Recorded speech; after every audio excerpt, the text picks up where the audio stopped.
Good afternoon, everyone, and welcome to today's event, Active Deterrence in an Age of Strategic Competition, organized by the Council on Geostrategy, the newest foreign affairs think tank based in the heart of London and dedicated to making the United Kingdom, as well as other free and open nations, more united, stronger, and greener.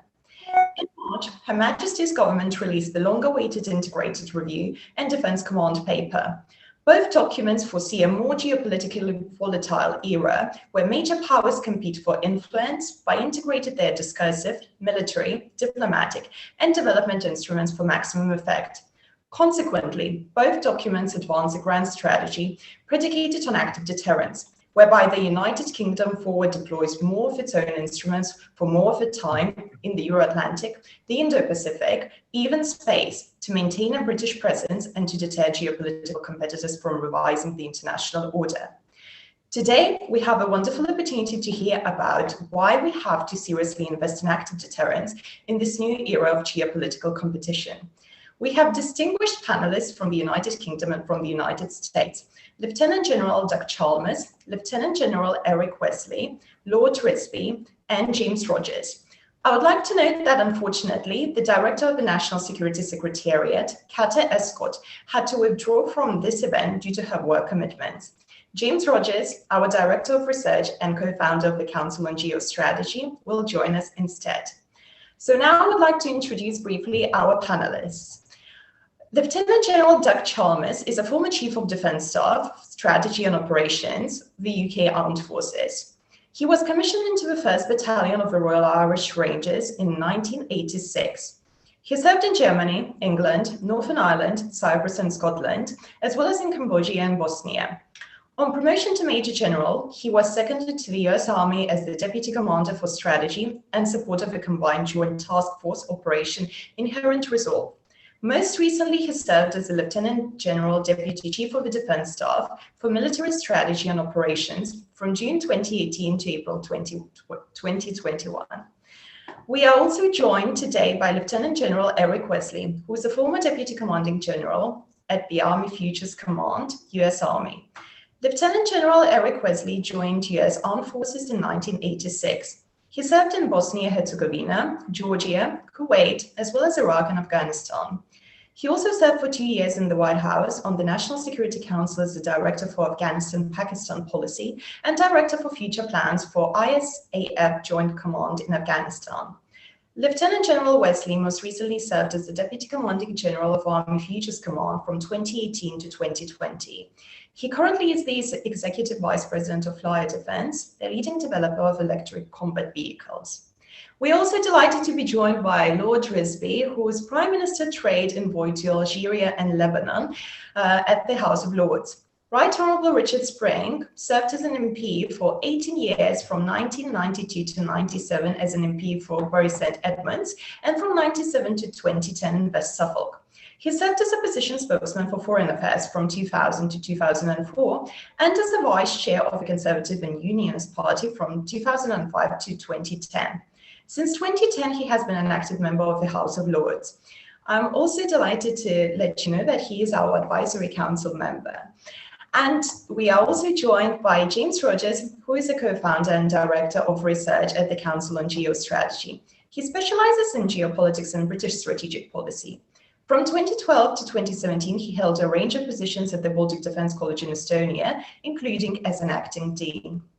And before we start, I would like to note a couple of housekeeping rules. So our panelists will speak for about 30 minutes, and in the second half of our hour, we'll move to Q&A session from the audience.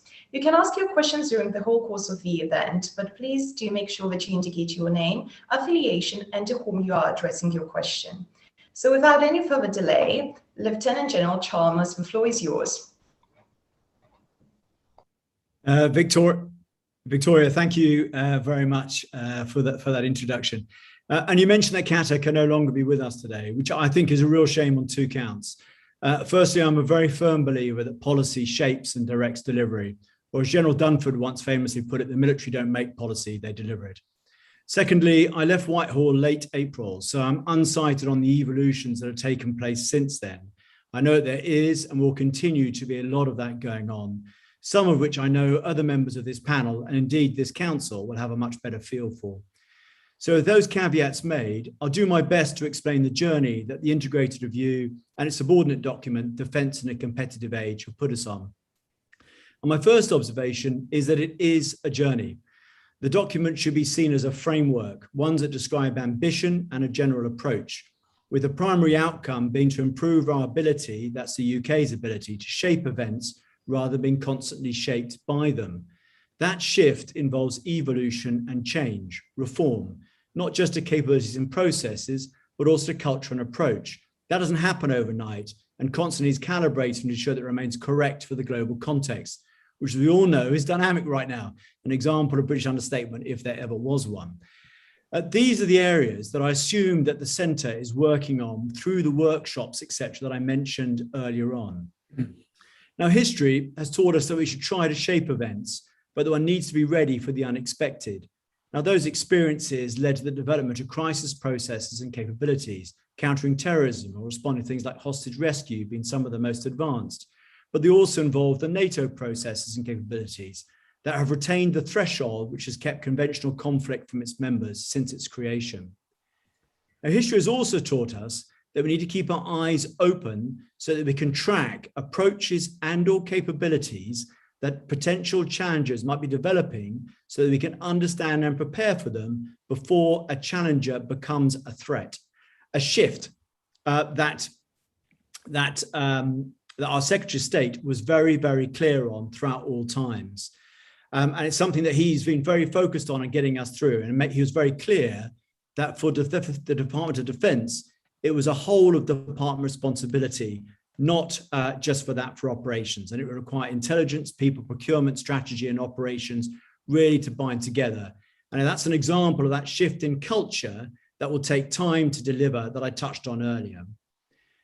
Since the 80s, the traditional military part of UK national security has been to provide a credible deterrent to any potential adversary, assist with understanding decision-making, and then delivering the chosen action. SDSR 15 captured those requirements, but kept defence predominantly in contingent mode.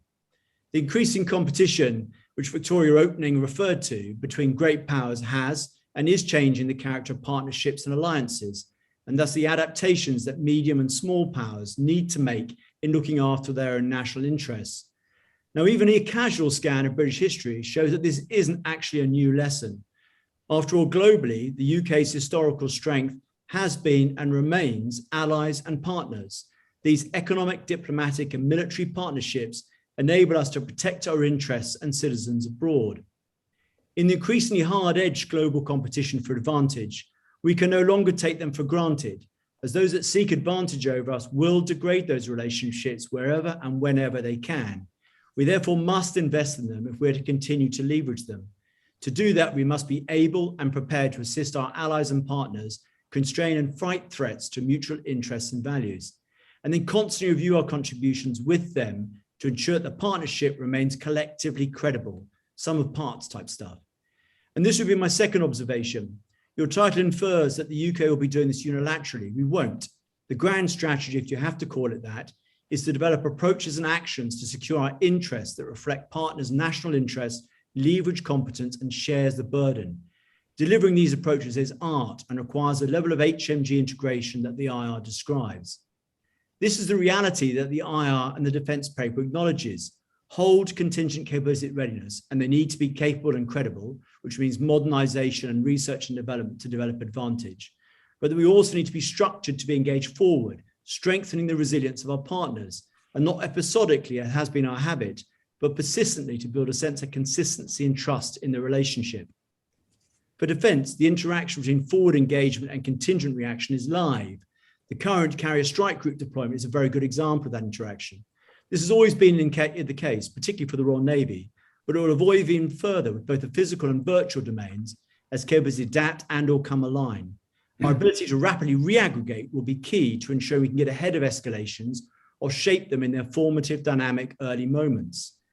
Now, lessons from Sierra Leone, Iraq, Libya, Afghanistan, and countering ISIS have, through bitter experience, taught us the need of cultural empathy to gauge what mix of objectives, approaches, and capabilities will actually work to deliver the outcome sought, and when.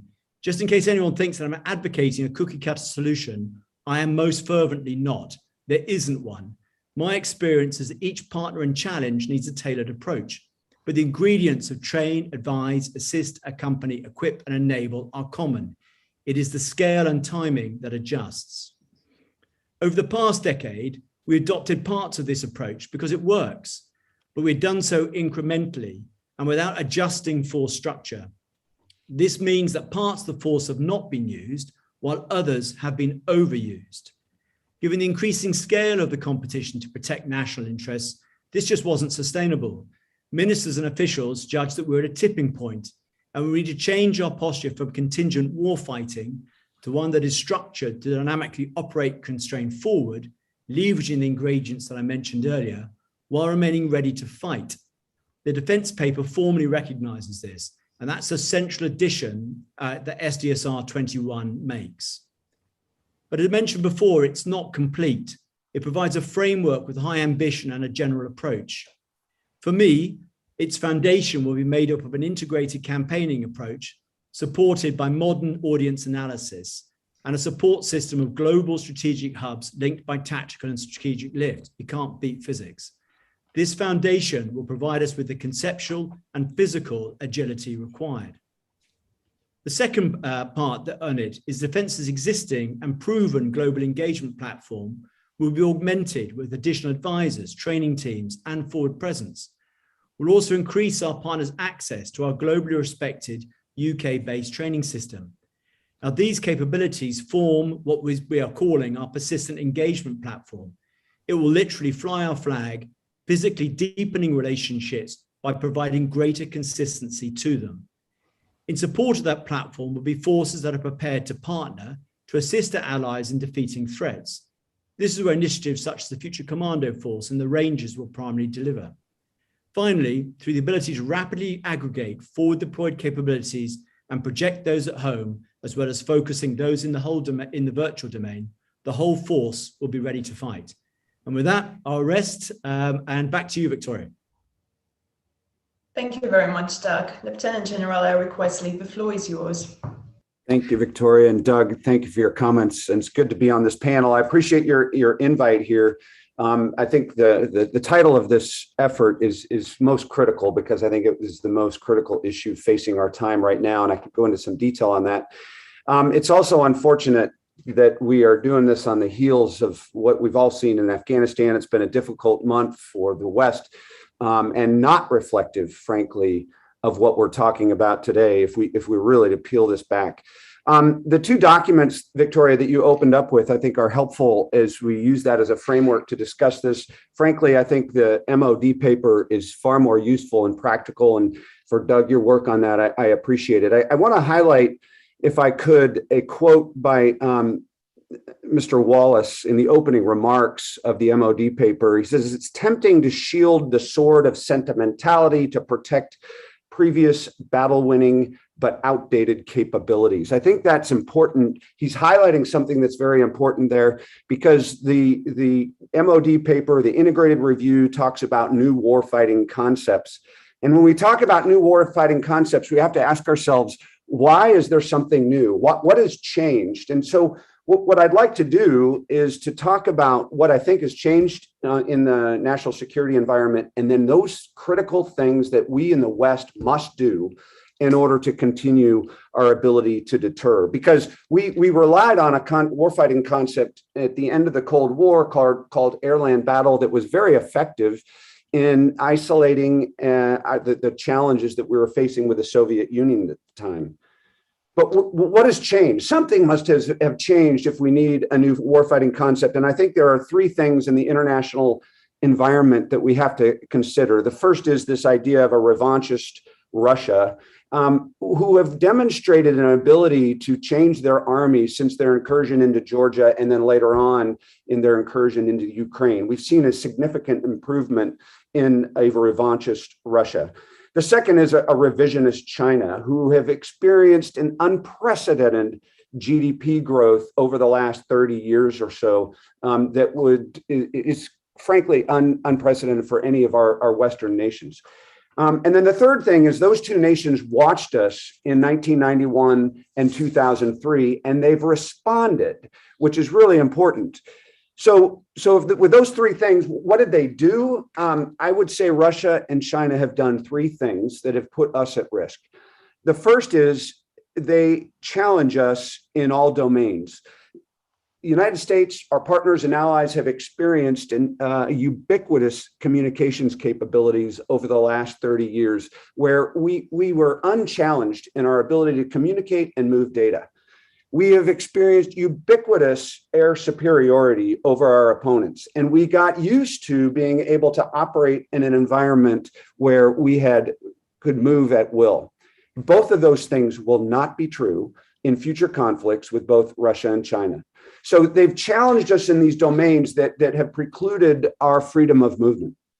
The second thing is they have both invested in multiple layers of standoff. And for the United States, which is withdrawn from the continent, withdrawn from the Korean Peninsula, that means we are now out of position. Their investment in A2AD capabilities means we can't get into a theater fast enough absent presence.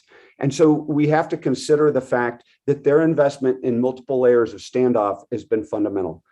And then the third, enabled by the first two, is they are now leveraging the competition space. We sometimes call it gray zone, active measures, as Valery Gerasimov describes it.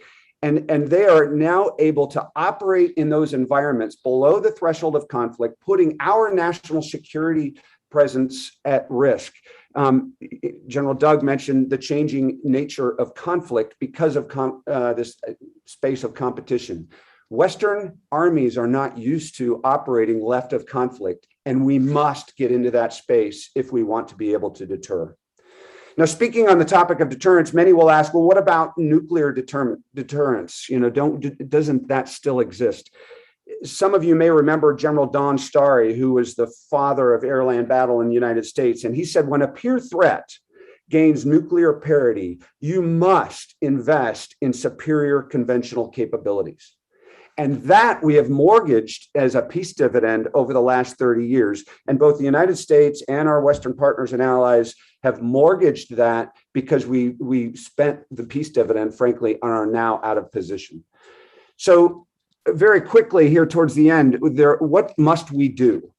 What are the fundamentals that we must invest in? And I'll just break it down into three things.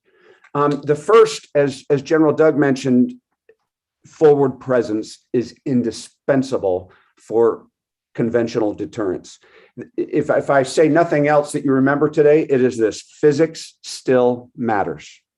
And in this era of technology, physics matters more. If we want to be inside of those layers of standoff, you have to be there if you want to deter.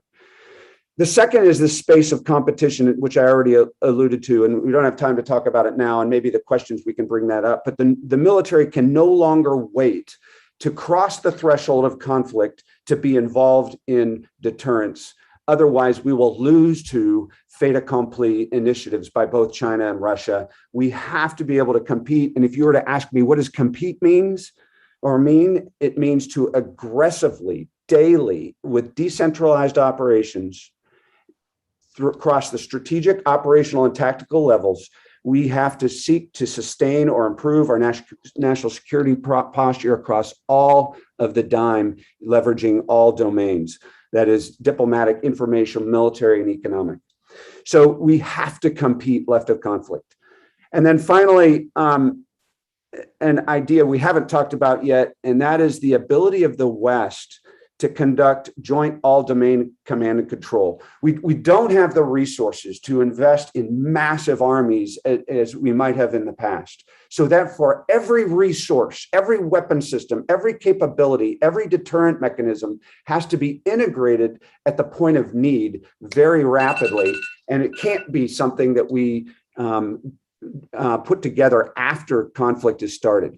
Joint all-domain command and control is probably the number one joint investment technology that we have to pursue in the years ahead. And right now we cannot achieve that integration that we must across all domains.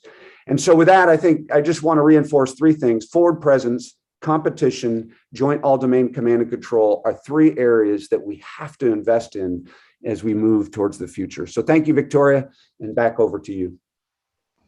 Thank you very much, Eric. I would like to remind everyone that you can start asking your questions now. And I would like now to ask Lord Risby to give his presentation. Thank you. Thank you, Victoria. In following the previous speakers with their considerable expertise in matters military, I'd like to examine some of the broader politics that lead up to military decisions and try to put this in context. Our integrated review seeks to describe how Britain can interface with the rest of the world that inevitably has changed dramatically. One difficulty is that we are dealing with some new grey areas. Unlike during the Cold War, when the Soviet Union's trade with the West was very limited, China has been described by us and the United States as an existential competitor. As we have been reminded during the COVID pandemic, there is a hugely high level of trade activity and indeed dependence on China. Thus today we have a form of triangulation, a country which is increasingly a major military and naval power, one which is extending its activities globally without the moral and social strictures which we try to stipulate, yet global commerce is increasingly dependent on Chinese trade and prosperity.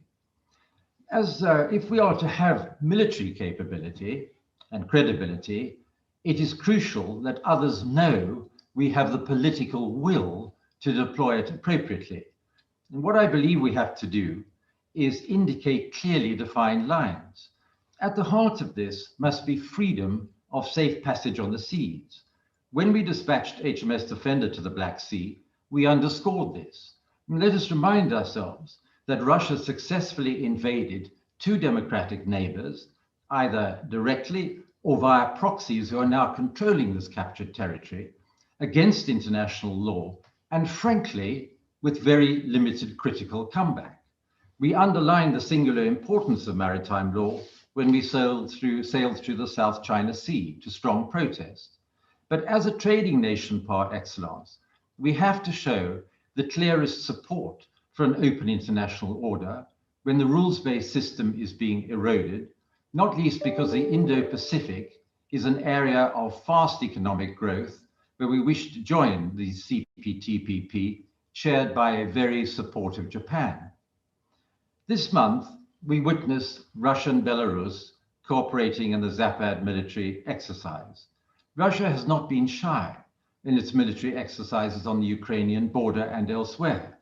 Surely, this is an opportunity for NATO to do more collectively to send a signal to Russia about our own capabilities and will by clearly and assertively undertaking similar exercises. Now, the EU is responding to changed strategic realities and will publish in March 2022 its strategic compass. We should welcome this because ultimately we share the same interests and standards as members of the European Union. President Macron has talked of enhancing European capabilities, implying less reliance on the United States, and similar comments have been made recently in Germany. Yet it is one thing to call for leadership, interoperability, and cooperation, but not to look at the broader geopolitical picture. Shamefully, it is ironic that the one European country which has been invaded, with considerable human displacement, Ukraine, is to be financially impacted by the completion of Nord Stream 2, implying greater dependence on Russia. And I should add with applause that no European country has a stronger bilateral relationship with Ukraine, as has the United Kingdom. Recently, valid criticism of the United States has been made, but we Europeans should show some care. The continent of Europe comprises, by world standards, wealthy countries, yet 70% of defense expenditure is generously committed by the United States. And whilst we can welcome a thorough analysis of European capabilities, without the United States, our vulnerabilities would be very much greater. We should do nothing to undermine the key umbrella of NATO and continue to press our neighbors and allies to spend more, as we are doing. We do not know to what extent organizations like Islamic State, Al-Qaeda, and others will be successfully reactivated. But one of the consequences of resurgent Islamic terrorism, wherever, is much increased migratory flows to Europe. No doubt this will provide a cover for some extremists. We can see how Belarus is seeking to take advantage of this, hence the absolute need for enhanced security and intelligence cooperation. I would like penultimately to refer to a recent headline: Kabul, where is global Britain now? Inevitably, our Foreign Office, ever under-resourced, engaged in much activity through the prism of our membership of the European Union. But in addition to the integrated review, there have been important other changes. As one of the Prime Minister's trade envoys, I see the sophisticated structures which have been erected by a continent, region, or country to promote trade and investment opportunities, enhancing our soft power capabilities in, for example, education, and in merging our international aid budget into one department, helping to sign new trade accords with greater involvement in this by our military. All of this adds to a new overall coherence. For many years in the summer, I undertook parliamentary capacity building in Africa or the Middle East. I formed the view that no country can ultimately be successful without a functioning civil society and without the participation of women in public life. However, strategic competition today is now putting a question mark on these assumptions. Thank you, Victoria. Thank you very much, Richard. And our final panelist, James Rogers. We're looking forward to hearing from you. Thank you. Thank you, Victoria. So I was at a conference at the weekend, and one of the participants asked me, what is Global Britain? And I thought to myself, still at this stage, even after the integrated review has been published in the Defence Command paper, I was a little surprised to see this question again asked. Because I think the idea of active or forward deterrence is central to the idea of Global Britain. And Global Britain is not just a country that reaches out to the rest of the world, but also Global Britain is a country which is threaded into the rest of the world and the collective security structures of the rest of the world. And those require an active and forward deterrence model. Because in the last 10 years, I think it's become increasingly apparent, or at least we're starting to realize, that the rest of the world, through forces of globalization, is not converging on our economic and political model. In fact, to the contrary, some countries, not least Russia and the People's Republic of China, are moving away from our political and economic model, or at least they're trying to capitalize on their own power. And in fact, they see our model as being antithetical to their own interests, not least because as regimes, as authoritarian regimes, they have a different set of assumptions and interests. And they see our political and economic system as a threat to their power. And in that kind of context, as they've grown richer and more powerful in consequence from globalization and trade often with us, they are able to reach out into the world in a way that previously they could not. And in many ways, this is one of the defining features of the current international order that we are moving into. And I'm not entirely sure we're still prepared for it. Because in the last 10 to 20 years, we have been reaching out and engaging in a number of different military operations to try and repress international terrorism. But as we've been doing so, we've, I think, very much overlooked the issue of geopolitical competition.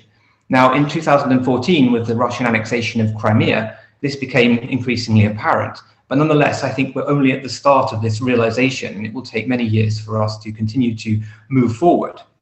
And that is why I think that the UK in particular, in terms of geopolitics, has been a very ambient or inactive power over the past 10 years, if not longer. And it is time now to step up and become active once again. So the integrated review states that the rules-based international system is collapsing and breaking down. And that obviously is very clear. It's clear not only in other areas of the world, such as the South China Sea, where China has been actively building a number of military islands and other features from which it seeks to control the South China Sea, but also it's active or apparent even in our own continent, in Europe, around the Black Sea region, where Russia has adopted a revisionist posture, using armed force to take control of other countries' territories over the last decade.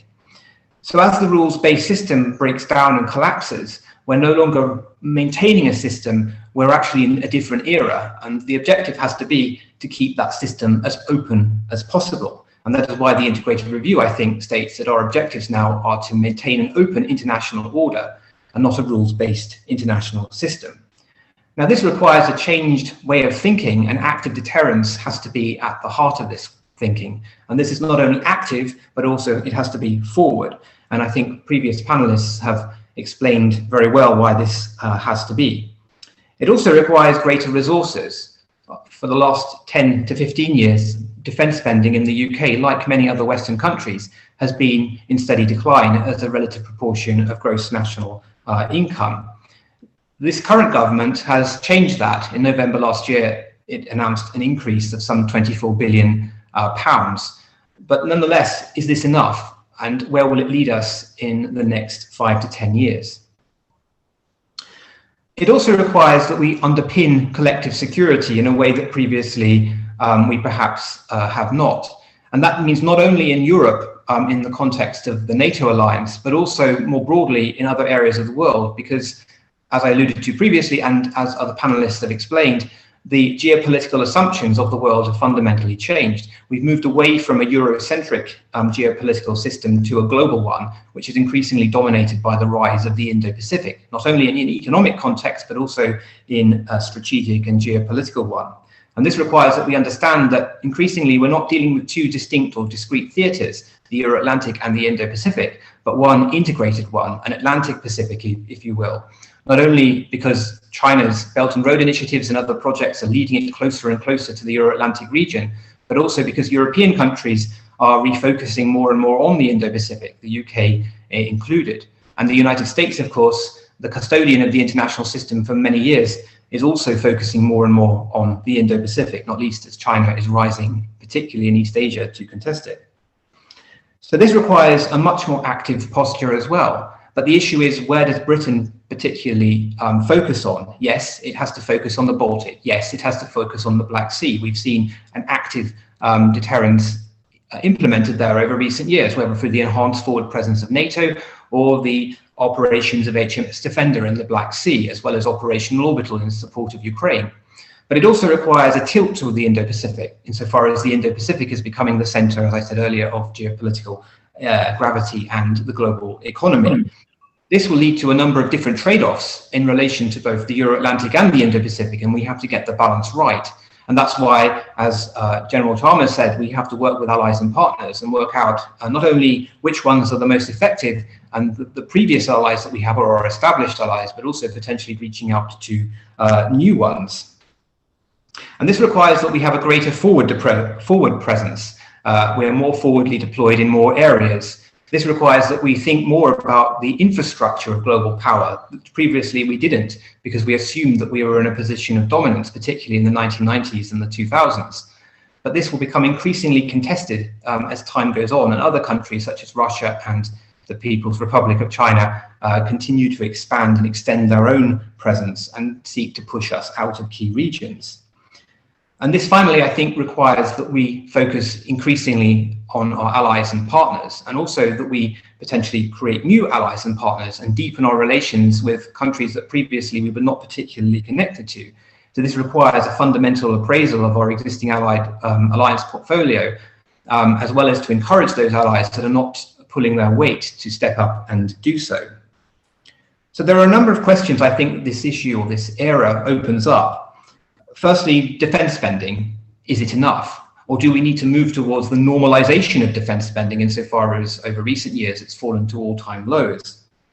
It requires that we have more integration, for the simple reason that our opponents are beginning to integrate different assets of their geopolitical portfolio, including their economic assets, which previously, with the conflict or the confrontation with the Soviet Union, we did not need to think about quite so much.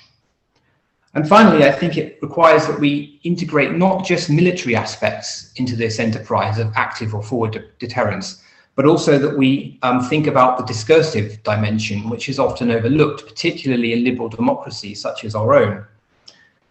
That is because everything seems at the moment to be up for grabs. So we're living quite simply in an era where there is neither war nor peace. We're in a period of constant confrontation and conflict. And this requires that we understand exactly what this means. This means that we have to understand that our opponents are, in some respects, out to get us. They wish to degrade our power, degrade our influence, and replace it with their own. And in this era, everything, even the structures of meaning, are up for grabs. And that is why we have to be aware of what they are trying to do in relation to us. So, for example, we need to be aware of the national positioning and framing operations undertaken by countries such as Russia and China that seek to change the way that we define ourselves on the international level or in the international environment. And we also need to understand that they're seeking to change and distort meaning at the international level and to reconfigure it in new and profoundly different ways. This requires that we push back and that we understand how we can restructure at our own in relation to our own objectives.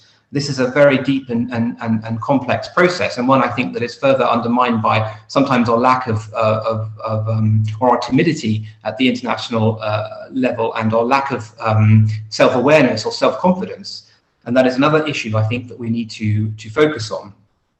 So this will draw me to the final point I want to make, and that is that as the carrier strike group that is operating in East Asia at the moment is manifesting a British presence there, working with allies and partners and drawing them in, and in a way providing that surge of capacity that intersects with forwardly deployed assets that might operate in that region and others all the time, to provide the surge and the demonstration that Britain can reach with far greater capacity and link up with allies and partners. I think that we need to understand that it is not necessarily confrontational to contest, for example, China's maritime claims in the South China Sea. We need to become much more aware of the way in which countries such as China and Russia are seeking to position us, and we need therefore to push back. And at the very apex of active or forward deterrence, this is going to be one of the central components and one that we need to become more accustomed to. Thank you. Thank you very much, James. And now we will open up our Q&A session. And I would like to ask the very first question. Does the withdrawal from Afghanistan make an active deterrence policy more or less likely? Doug. Well, I mean, Eric's talked about it already, and I think there will be a lot of lessons, a lot of reviews that will come out of that. And I think at multiple levels, actually, I think the US will go through its own sort of review, and you can see some of the hallmarks of that. There's probably a review inside of NATO that needs to go on, and we'll all learn from it. But it has created a shock and a degree of trust and confidence inside of there. But in many ways, actually, I'd flip it round. Actually, the very thing that has come out of Afghanistan underlines in bold actually what the IR and the Defense Command paper lay out in terms of ambition and the sort of framework, the guiding principles, etc. Because I mentioned its core real outcome, if you boil it all away, is for us to be able to shape events rather than be shaped by them. And actually, if Afghanistan has taught us anything, is we were totally shaped by that event. So we've managed some stuff before. Tactically, we've done okay, but the bigger bit, we have to accept it, as people have already said on this before. So in many ways, for me, actually, the experience of Afghanistan proves that the direction of travel, that journey, that vision that I described, that both the IR and the Defense Command paper describe, actually underlines it, and in many ways probably accelerates the import of some of those sort of working groups, etc., that I described before, that will sort of lay together the art that will actually get to building those deeper relationships with like-minded partners. But very much as James said, not just those that we've been in relationship in the past. And I think Eric talked about Ben Wallace's bit about don't be sentimental, but those other partners that we have mutual national interests in over this time. And I think that's what Afghanistan tells me, is we're not on the wrong thing. We actually need to quicken up the work. Thank you. General Wesley, would you like to add anything? Yeah, I'll just keep it simple. And that is that our behavior in Afghanistan in recent months is the antithesis of what I was arguing in terms of competition. It is an abdication of presence where we can shape the national security environment on our behalf, on those things that we hold dear. And I'm not here to argue whether we needed to reduce our presence in Afghanistan, but the abdication is the antithesis of competition. And we've created a void that will enable our peer competitors to fill. Thank you. Richard? Well, I just think we should learn some broader lessons about this, because some of the operations that have been undertaken by the West in different forms have not involved an in-depth understanding of societies that we're talking about. And so, frankly, I mean, anybody with any sense of history knows, and that what happened in the 19th century, for example, in Afghanistan, is we certainly learned many, many lessons from this. And the question we have to therefore look at is, we have the desire to have liberal values. We want to see the participation of women, education, etc.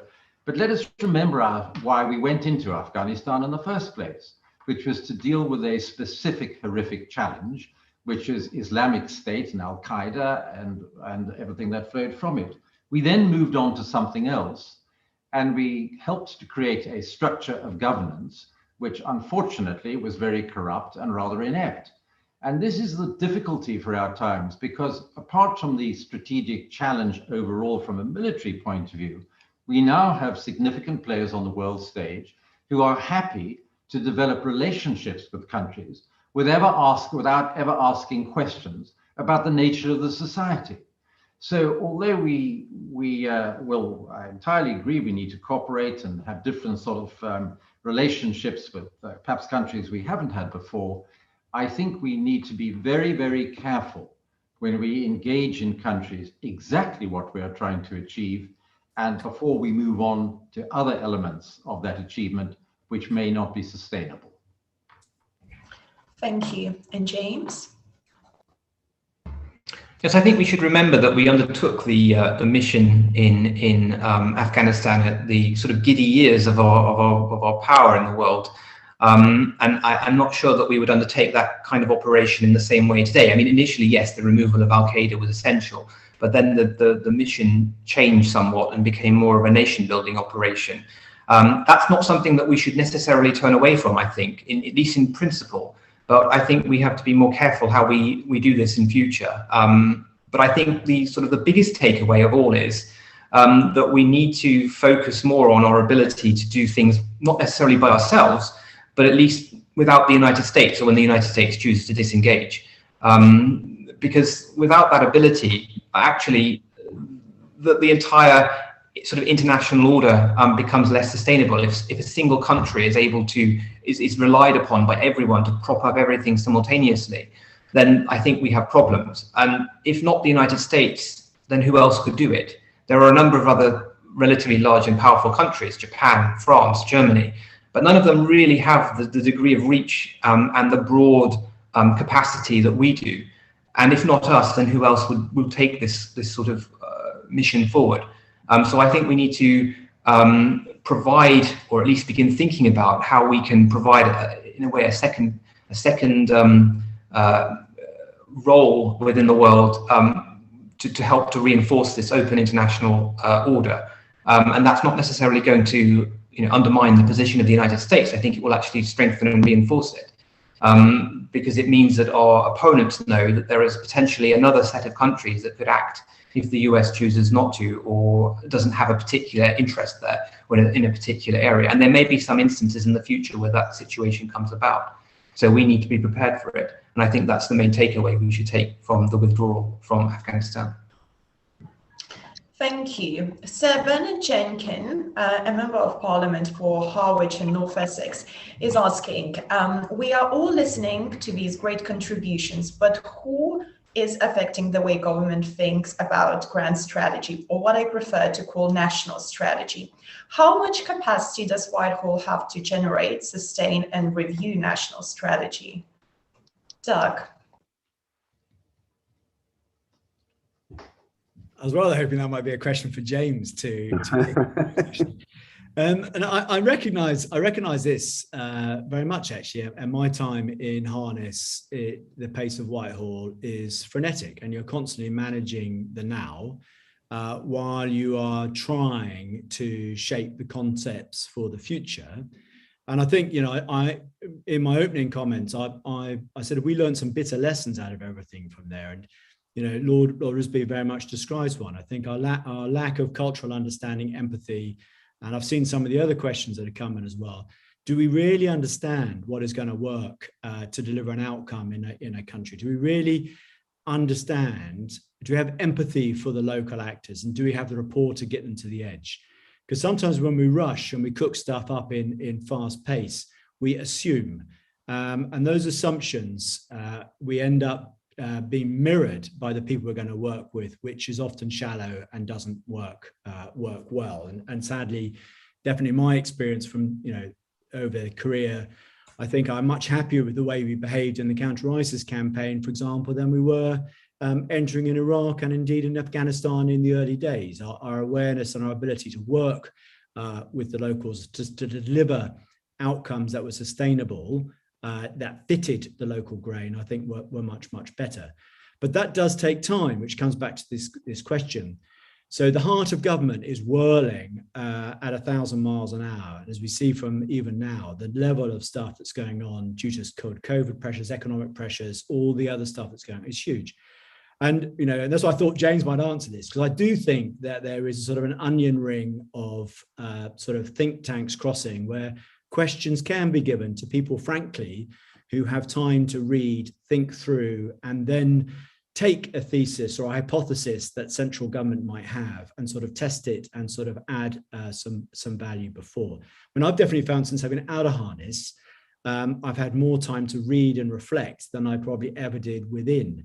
And I think it is bringing in stuff like, this organization that both you and James have pulled together, amongst others, because I don't think we should ever pick just one that would create its own echo chamber, to help, I think, refine some of the hypotheses or approaches that central government might be considering to make sure we don't stumble into rapid thinking, which hasn't been tested to get that sort of cultural understanding of what is reality, rather than believing the best advocate from that problem or challenge that we've seen before. And sadly, history's been full of that over the last couple of decades.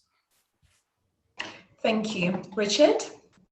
Well, I think that what General Chalmers said in his opening remarks about the integrated review was really very good. In other words, this is an evolutionary process and we're on a journey. But the important thing is we're on this journey, Bernard. And the integrated review was an incredible step forward, a leap forward compared with what had gone on before. And what I tried to describe in my few remarks was that there are now structures in government which never existed before, where governments are now interfacing departments in a way which never happened before, and that includes the military. And that descends all the way down to our embassies in a way that never happened before. So I think we are on this particular journey and we have to have some flexibility. But the reason why, if I may just say this, as somebody who's been involved for a few months now in the Council on Geostrategy, we are just hoping to try to address or help to address the question that you are posing, is to try to have stimulating discussions, to write papers, which I know are being well received by government. And shortly, for example, just one example, where we're having a session at Wilton Park, and we're going to talk about naval strategy, which is fundamentally important to our history. And of course, how we deal with that, the freedom of the seas, which has really become an issue. So I think we are on a good journey now in a way which hasn't happened before. Bernard, I know that you'll be supporting us in the House of Commons in this endeavour. Thank you. Thank you very much. The next question is from Ian Bond, who's the Director of Foreign Policy for the Centre for European Reform. The integrated review and the Defence Command paper put some stress on working with local partners, training teams, rangers, and etc. Doesn't the experience of the NATO training mission in Afghanistan since 2014 call into question the viability of a strategy that relies on locals who may talk as though they share our interests, but are in fact acting in ways that are fundamentally contrary to our interests? The French are finding the same in the Sahel. Their local partners are undermining French objectives by their behavior. Eric?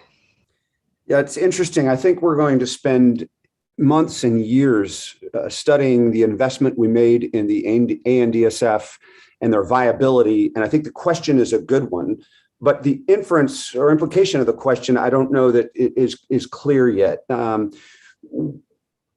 I think what we will find is that the ANDSF collapsed in the absence of Western support. And we say, well, we invested 20 years into the ANDSF, and should they not have stood on their own by then?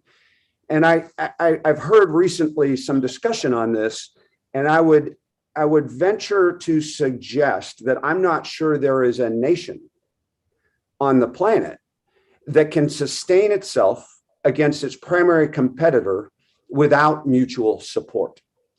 We've been for the United States, been in Korea for 50 years.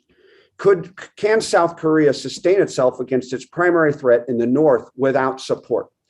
Can a nation like Germany sustain itself against its primary opponent, say Russia, without mutual support? And so I think it might be a flaw to say that our partners that we invest in throughout the world is a notion that is an inappropriate investment. I don't think that notion is correct, absent continued support and continued viability coming from outside nations. So I don't know that the collapse of the ANDSF is a reflection that investment into our partners is not a viable investment. I would argue it is, and that what we will find is that it requires continued sustainment. Thank you. Oliver Davis, who's an economist from the Bank of England, would like to thank all the speakers first of all, and then to ask, to what extent should geoeconomics increasingly become a tool for the UK's international strategy? And if so, how do we ensure that we don't undermine the global economy? James?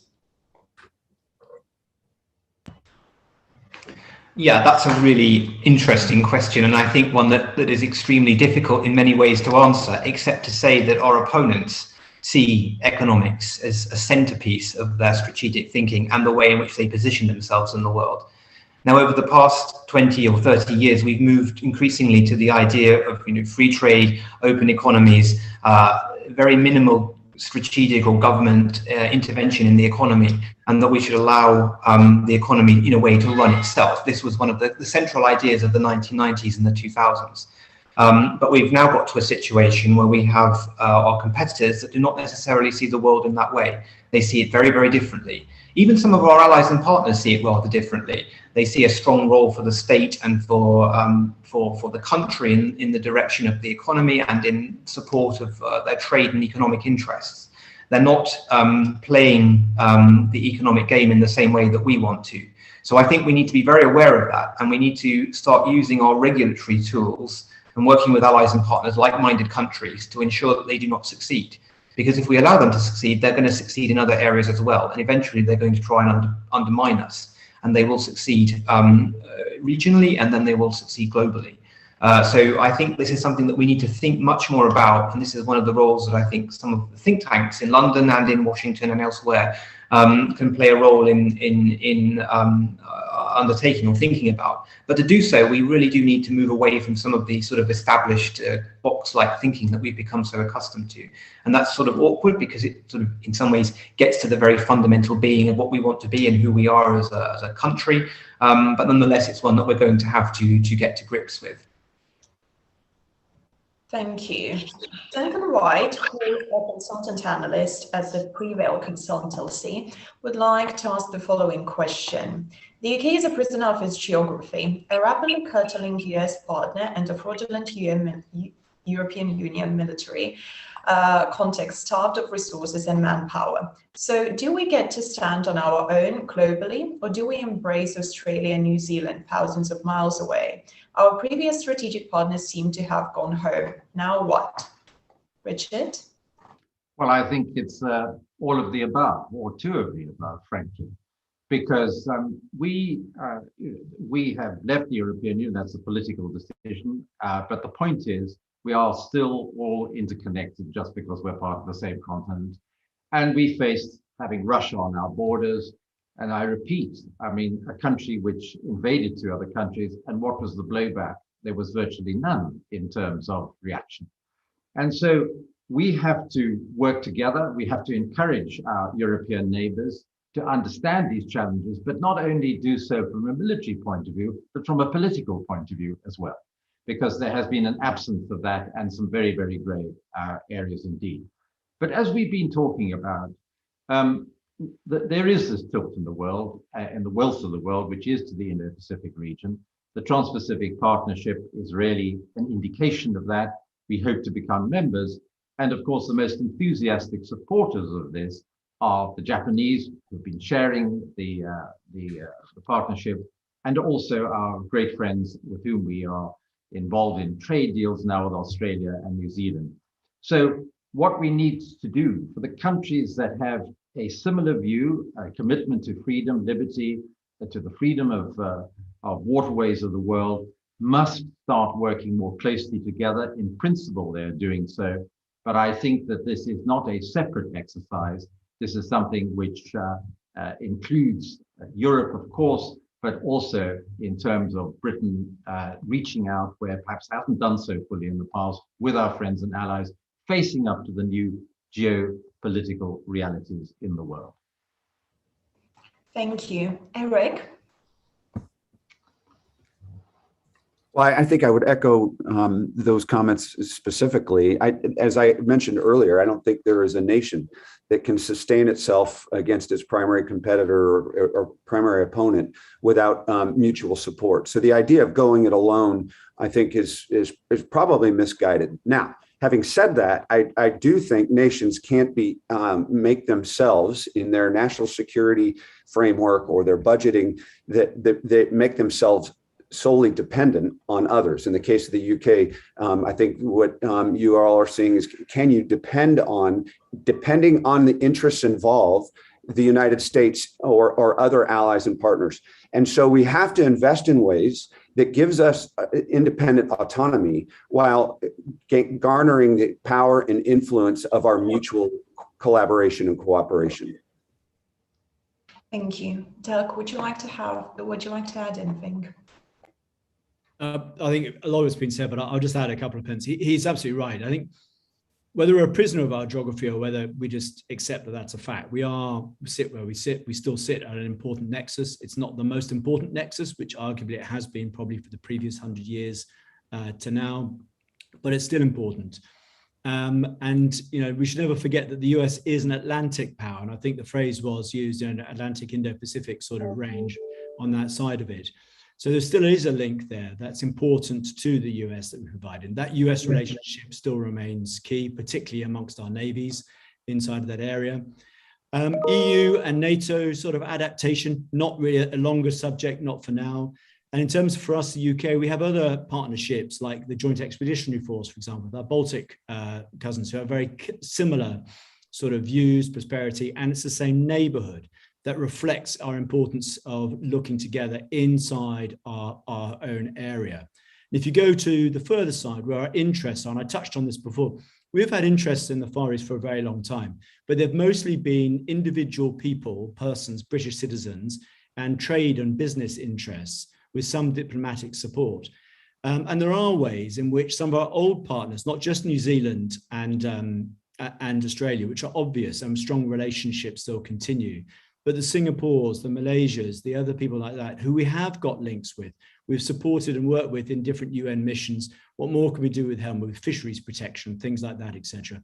Those are some of the ways to go through. But as I tried to make through in the earlier bit, whatever the IR and Defence Command paper are, it is not about going it alone. It's about working through the journey to build stronger load-bearing relationships that aren't unitary. And I think even Eric describes that. That would be a real risk. And arguably it's one, which I think it was James that sort of said it before, that we've observed the status quo, but the status quo just can't exist in the same way as it has been at the moment.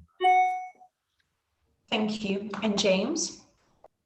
Yeah, that's a really interesting question as well, but I'm not entirely sure I agree with the sort of premise of it. I don't think that our allies and partners are necessarily going home. The issue is that some of them are changing their strategic orientation or the focus of their interests. And I don't agree either that the UK is necessarily a prisoner of its geography. Yes, of course, the UK is an island located off the northwestern coast of the European continent. But there are ways that you can overcome your geographic sort of predicament. And we've been, as a country, particularly successful in doing that, whether it's through building overseas military facilities, establishing diplomatic posts, extending our military presence so that we have a presence in key regions. And as an island maritime power, we've been extremely successful in doing this. In fact, perhaps one of the most successful countries in history at doing that.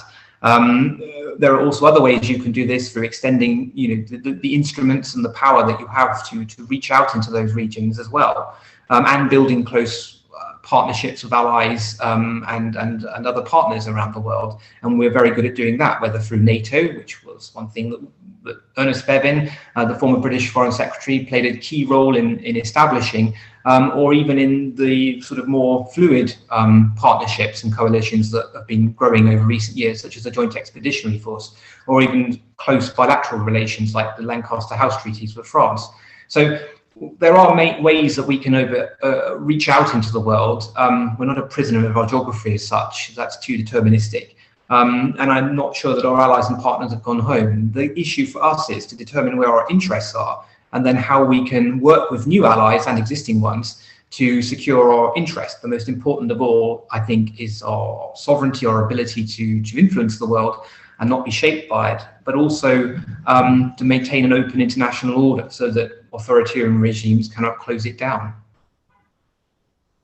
Thank you. It is already 2 p.m. and unfortunately our event has come to an end, but I would like to sincerely thank all our panelists and our attendees, and I hope that you enjoyed the event. We have now started our events program, and we will be bringing you many more interesting discussions on geostrategic matters. You can check the upcoming events on our website, and you can subscribe to our events on www.geostrategy.org.uk/subscribe. Thank you so much once again. Thank you, Victoria. Thank you.